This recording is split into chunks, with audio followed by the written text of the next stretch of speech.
How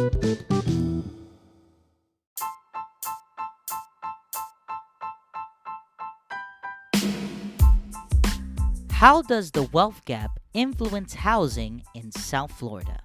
The wealth gap and an individual's ability to housing, in a way, work interchangeably. Without having the money to support oneself, a person cannot buy or rent a house, and without property to hold, it is difficult to build long-lasting credit and wealth.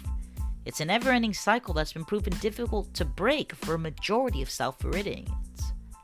In the US, history has not permitted many ethnic Americans the opportunity to create long-lasting generational wealth, and the wealth gap is currently wider than it's ever been.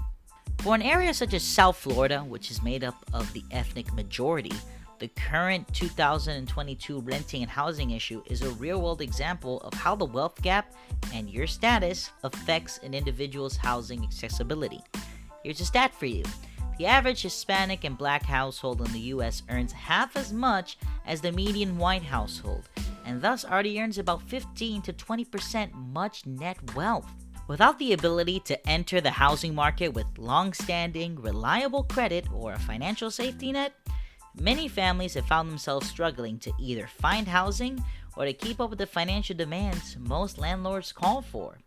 In fact, close to 2 million Florida residents pay more than 30% of their total household income just on housing, and the majority of the median-priced homes in Florida are not affordably available for medium and high-skilled workers, as said in the Florida Coalition in 2019. This calculation is actually considered the maximum output of spending for Florida's housing to be considered affordable. For many Floridians, this price is considered determinedly costly to their immediate income. Yet there is nothing homeowners and renters can do without risking eviction or debt. The need to pay so much out of one's own income is to keep a roof over the family's head is what restricts these individuals from building generational wealth. This is how wealth gap comes into play. Because, as we've seen before, this cycle works under the idea of either you have it or you don't.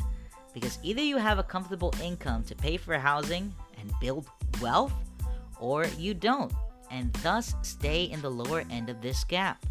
In this oral history project, we will break down this vicious cycle through 3 different perspectives of the individuals we interviewed during September and October 2022.